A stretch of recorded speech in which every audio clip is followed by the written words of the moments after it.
The nation's number one talk station, 99.3 Nigeria Inquiry, 732 Lagos, Nigeria. Welcome back to Dailies today. I'm Sheriff Quadry. Morning, I'm Jimi Disu, and happy birthday to this gentleman here. He did what you call an ojoro. Yesterday was his birthday. Yeah. He didn't tell anybody. I fished out the information, and bingo. So we'd like to call our friends. We must celebrate this birthday, Mr. Emmanuel, the director in the Green Bottle area. Can we have something to watch this birthday? Anyway, happy birthday, Sheriff. Thank you, God sir. bless you. Thank you. Thank you. Thank you. Well Thank you. And many thanks to everybody as well that reached out. Oh, yes. I'd like to thank all those who said, help me say happy birthday to me. Area carry, that is, I will also see my next birthday. Amen to that. That's a very vital prayer. Amen to that. Area carry. In this world that we are in now. Yes. It's very vital. You don't know what's going to happen the next day. You never can tell. I was just telling you now that I'm exasperated. I'm just fed up. Of the situation that we are in, political, so much tension over nothing, which will lead us to the first story. That's right. Let's hear that. Let's begin. You can watch us live on Facebook and on YouTube, by the way. Just search for Nigeria Info 99.3 and voila, you'll be here. We're going to start with this story on page 5 of the Vanguard newspaper. PDP begins court process to disqualify Tinubu. This is unnecessary, and it's coming at the wrong time. And I wish that our politicians could gauge the feelings of the people. We don't need this. What we need from the two major parties is to set a direction and agenda, for us to decide which of these parties we are going to vote for just next month. And what this also does is that it destabilizes the polity. The APC started it, though. They were the ones who first went to court. We need to state that. And made, very serious allegations against Atiku. If you had all this information, why didn't you make it at the beginning? This is what you're accusing Tinubu of is nothing new. We all knew months back. For good measure, that would have been a very good time to do this. Okay, so let's read the story. It says that the PDP has commenced court proceedings to disqualify Ashwaju Bola Tinubu over criminal conviction and sentencing by a court of competent jurisdiction in the U.S. We knew this. Why are you waiting till this last minute? And however, the APC immediately countered the PDP, saying the party did not only lack originality, but was also a copycat. Well, there's no exclusiveness to anything. What a man can do, another man can do. And the story here says that the PDP's move is a counter to the APC, which on January the 20th approached the court to disqualify Atiku Abubakar of the PDP over what it terms as Atiku Gate and SPV saga. Okay, so yesterday the PDP insisted that the conviction of Bola Tinubu for a criminal offense by a court of competent jurisdiction in the United States rendered him ineligible to contest for any election. Okay, now, so what if the court rules in favor of both petitions? The court approves the APC petition and approves the PDP. What are they going to do now? Would they be going into the election with no candidates? What are we going to do? I thought these people met Abdul Salam committee sometime last week and were advised, not to heat up the polity. Do your bit, state your case, and wait for the election. You see, with what we have now, we've lost track. We've lost vision. Okay, we don't know. In fact, to now make it worse, some people have actually lost interest in the elections, as it were. So the story here, of course, you all know about the U.S. conviction and the forfeiture of some humongous amount of dollars in the drug case issue and so on and so forth. I thought that we moved beyond that, and it was something we had to live in. To live with. It's not a pleasant thing, though, I must quickly add, on both sides. It's not a pleasant thing because on both sides now, it's a reflection. You see, we should also realize that it tells a lot of our country. If you look at those aspiring for leadership and you have these brickbats going on and going to court over issues like this, it casts a shadow on us as a people. It casts it, and unfortunately, all of us will bear the responsibility. So, like I appealed I hope that, at some point, these two people will be brought together. Maybe it will be Abdul Salami that will organize a private lunch and appeal to them that, look, gentlemen, we are too close to the day for all these things to be, to be happening. We're damn too close for these things to be happening. Can you please just take it easy? The facts are out there now. You can't say you've not heard. And that's what I also said about praying to God. God has revealed everything to you. So let the people then decide, if they want to live with this thing. Later, of course, we are going to have to tighten the laws and tighten the prerequisites for contesting for presidency. Because this campaign has revealed a lot. And there's, the politicians still need to go back to the drawing board, including INEC, and tighten. What we have now, to be honest with you, is a bit of a disgrace, but let's leave that issue. What we have is what we have. So that's where we are this morning, and I can tell you it's a frustrating job for people like Sheriff and I to, wake up in the morning to come and discuss things like this, and they're not pleasing to the ears or pleasing to the eyes. Do you suppose the voters, the electors themselves, they enjoy this drama? I don't think any responsible person will enjoy this drama, because all of us are going to pay for it. Anybody who knows what it is, all of us are going to pay. What we are doing is we're exposing ourselves to the world. Okay, so, look at the accusations back and forth. How do you show up at any airport, the gentleman has read this, or any of the other accusations, and you say that you're from Nigeria, you're carrying a green passport? What do you think would happen? What we have, like, where is Uche itself? I don't get to Uche from Oti Jakwa. Oti Bedano. Oti Meho. Like Uche says, it's a shame. I'm pained, in all honesty. Not necessarily this one, but what you have out there, right and from. Look at the time we had Shagari and Awolowo and what's the name, GMPP and so on and so forth. Okano. Look at the cadre that we had. Look at statesmen that we had wanting to lead this country. With this exposure left and right, it doesn't do us any good. So I think people should be more irritated than excited. What's there to be excited about?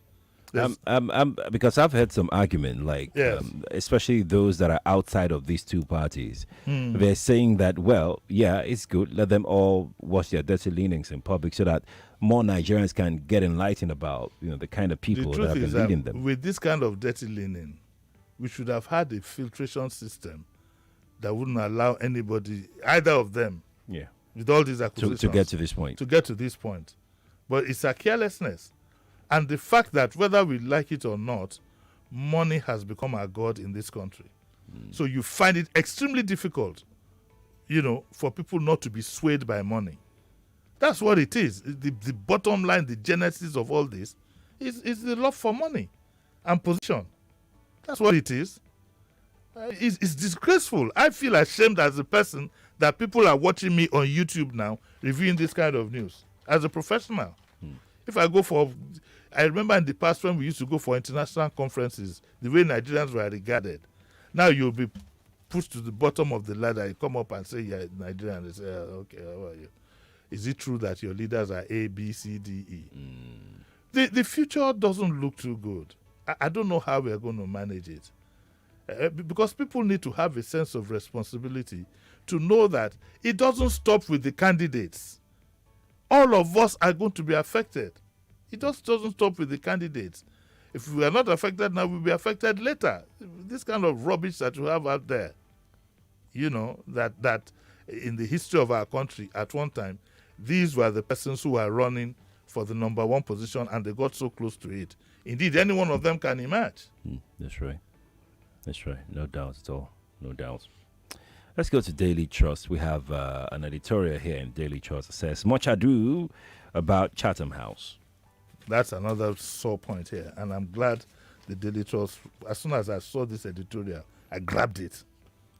I pounced on it. And they, of course, just like I am, they're not too happy about this idea of going to Chatham House. our politicians junketing there. You know, it says here, Nigerians are wondering the relevance of these well-publicized visits to the existential issues in Nigeria. Typical questions being asked about these junkets are: do the solutions about Nigeria's issues exist in the United Kingdom, which makes such visits mandatory on the candidates? Do the visits justify the huge sums of money expended for the purpose? I couldn't even be bothered about money because they've been using money for other things. At least let them use it for something that we can see. You know, the cookie jar is open to all those who can extend their hands to it, depending on how long your arm is.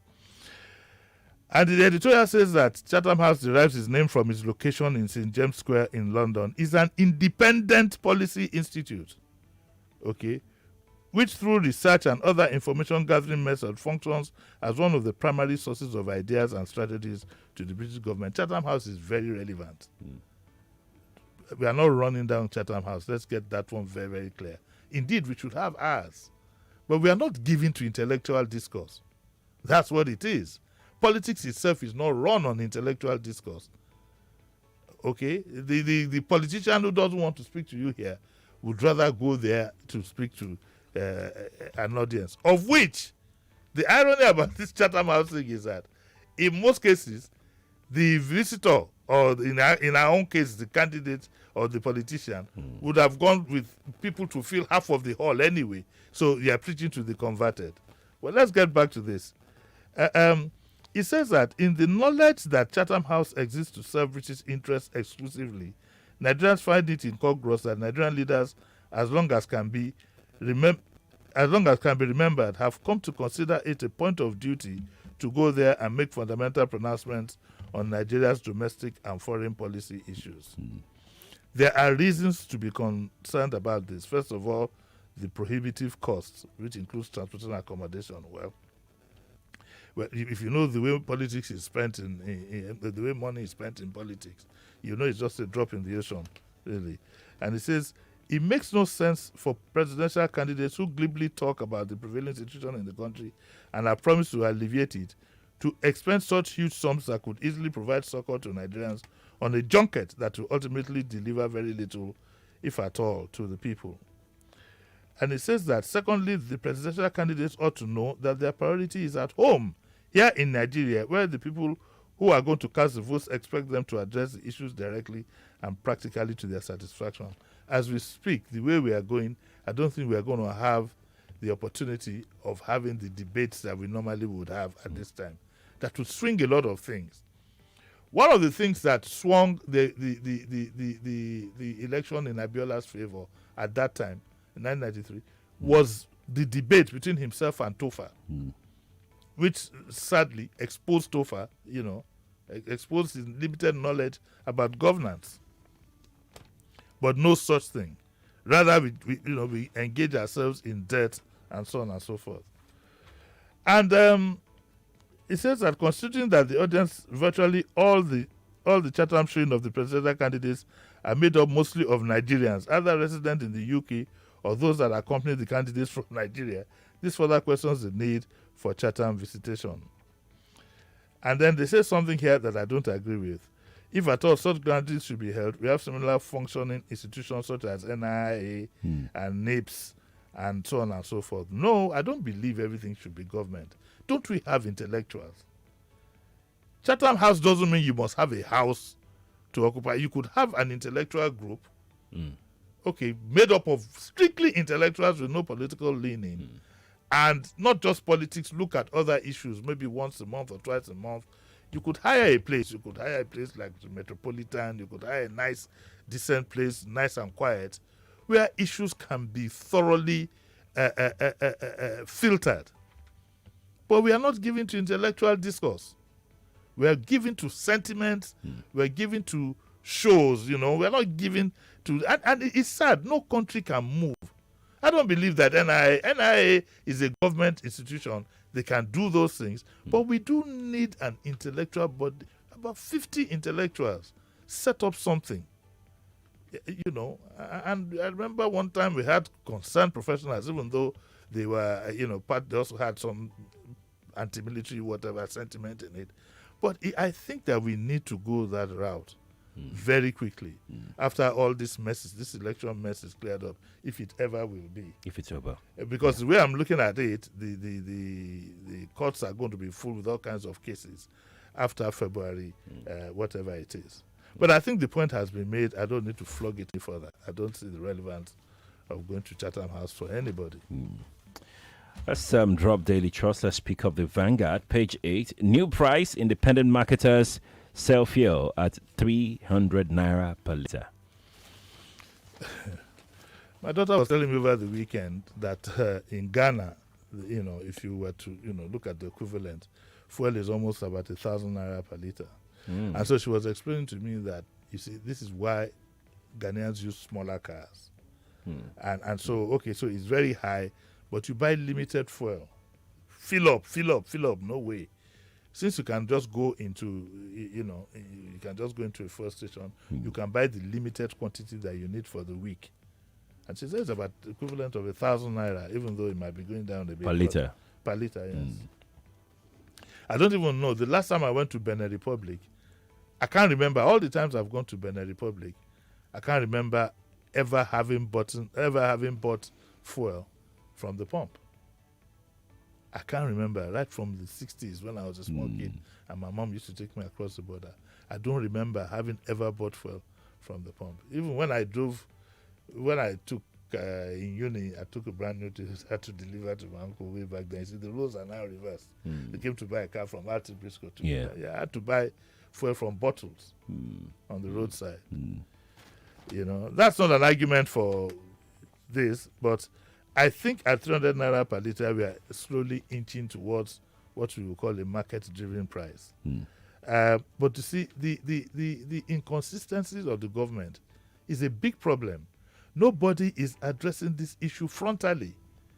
And is this some tactics to whip these animals into line? Something that looks like an apartheid tactic. Let me whip the people into line.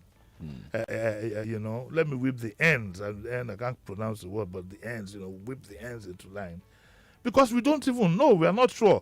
One story said that the federal government had increased the price. Another story came out that the federal government hadn't increased the price. But we haven't heard anything from my Minister of Petroleum, who happens to be retired general and president of the Federal Republic of Nigeria, Muhammadu Buhari. Who happens to be in Lagos right now. Who happens to be in Lagos right now. Not in his public statements or even his proper statement have you heard anything from him. And so it's confusion everywhere. There's no fuel in Lagos. Okay? It says in Rivers, ex-depot price is now 180 per litre, but there's scarcity. The situation in Ibadan is worse. Motorist commerce in Ibadan is worse, and so on and so forth. And every day we could do a story on just these fuel prices alone, but nothing is going to change. Heaven help us all. We have an opportunity again next year. This year. Next month. Well, if we want to continue with this kind of thing, so be it. If you're happy, so be it. But we do need a change of attitude and tactics. I keep saying it. And for those of us who are publicly opposed to these things, we are doing it for reasons that are quite clear. We can't continue to live like this. I don't understand. We can't continue to live like this. And you can see it coming and you embrace it. Second base, Jerry, let's talk about this one. It's very, very important. Let's talk about this one. Long hour fasting, danger to kidney. That's according to NAFDAC. Yes. It's in the Vanguard. It's in the Vanguard. It's hidden somewhere, but it is very, very important. Now, let me address you, my people, Muslims and Christians alike. You are being warned here that the high rate of kidney problems is traceable to prolonged fasting by some religious adherents. Prolonged fasting. I've always said that God is not a God of wickedness. People need to understand these things. Things like there's one they call biri biri. That is, you fast. Now, how does that one work now? You fast for 24 hours. You drink only water. There's one you don't take oil. You don't subject your body to punishment. Fasting means denial. It doesn't mean that you shouldn't take things to nourish your body. That's the way I look at it. Fasting means denial, and it's in the mind. You can be eating a big amount of amala and ogufe with gbegiri and everything, but you are still fasting. Alaji Jedi. No, I'm just Alaji Jedi. Wait. But wait a minute. Yeah. You know, correct me if I'm wrong. In Islam, if you have a condition that demands that you eat, you will still eat and continue to fast because it's denial. No. Yes. You are told not to fast. If it's going to be detrimental to your health, told do not fast. Yes. If you are aged, do not fast. Yes. If you're pregnant, do not fast. But that also means you use that period also to deny yourself of certain pleasures as compensation. Exactly. So you can of course you have to Why abstain. Did you say no? No, it's different from you fasting. wanted people to think that it's you know different more from than me. Of course I do. I went to Lekewo. And I attended lectures of the late Imam Augusto, and they're still ringing in my head. But I do agree with that particular story. Oh yes, Like, I mean, I think that this is what you could do at the minimum. At the minimum, I plead with all of you, go do it. The same applies to exercises. I see people in gyms lifting weights and all kinds of fun. Then, in another 2 months, Otilule. Your first port of call, if you want to indulge in these things, is your doctor, and let him give you proper advice. There are people who advise you must eat breakfast every morning, or else walule. And this is what Professor Adeyeye said yesterday. She said that she spoke in Abuja while briefing the media on the breakthrough by her agency, that's NAFDAC, in tracking a high consignment of tramadol and other pharmaceuticals to the Republic of Benin. She said, on the high rate of kidney problems in the country, she said, kidney failure, we are a very religious country. Muslims and Christians fast a lot, and it's part of the kidney problem. Or what they call kidney. For those of you who speak Yoruba and don't understand, your kidney will answer you. It's kidney. And she says that, as part of kidney problem, your body has to have thank God I don't read the news. Homeostatic balance, meaning that the water level in your body must be enough to make your organs function. Okay. When we say water level, we don't say you go and jump into the swimming pool or whatever. The water level, the water you drink. Some people will fast for 10 or 20 days and drink only little water. The kidney is being punished. Okay, that's excessive. Yes. She says, now if you put chemicals in it, it triples in exponential manner. It damages the kidney because the kidney doesn't have the water to dilute and filter. So she tasks Nigerians to fast, but with common sense. That's why I found this story very, very interesting. Had I been the editor, I would have put it on the front page. Kidney failure is rampant in Nigeria. Yeah. It's very rampant due to diabetes and high blood pressure, and then, of course, fasting. So we appeal to you to do things in moderation. Do things in moderation. I think with Muslim fast, you can eat up till about 5 o'clock in the morning. Yeah. Yeah. What is you should be quick. You should be quick on the draw. It depends on the weather. Whatever weather, you can still eat at 5 o'clock. except of course during summer in the UK where do you understand? Exactly. Like I have a friend that said, no, I cannot come and fast in the UK. It's not going to happen. My brother Abdurrahman Tosin, I remember about 4 or 5 years ago. I cannot do it. I don't think I'll survive it. It was a brought Jesus along. It's leisure.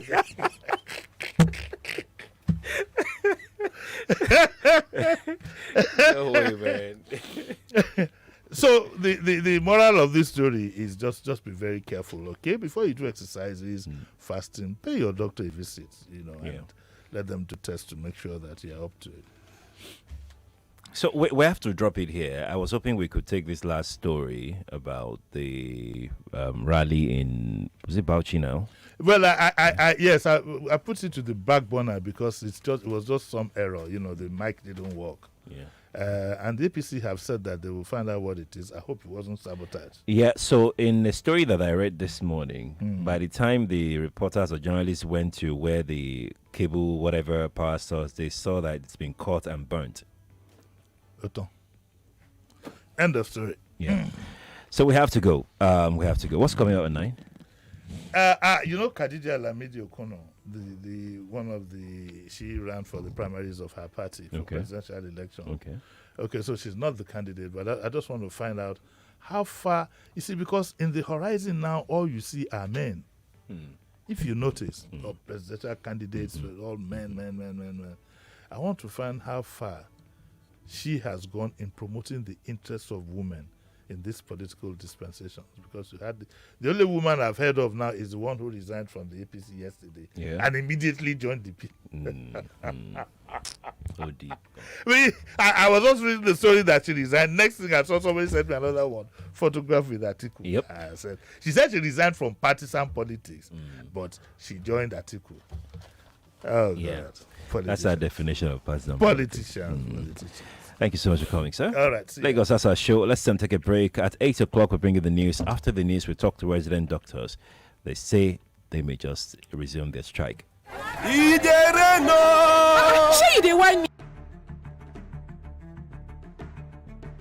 And I want to assume that you would run because I want to give the listeners context for the conversation. In 2019, you were running mate to Atiku Abubakar. What did you learn then that you will not repeat this time? Yes, when is the president coming out to address us? There's a few things. One, I have a burden and a passion for young people. The fact that you have elected a man does not mean then you begin to order him around. The president will do whatever is good for the country at any given time. Mr. Adeshino, isn't the president responsible to the people?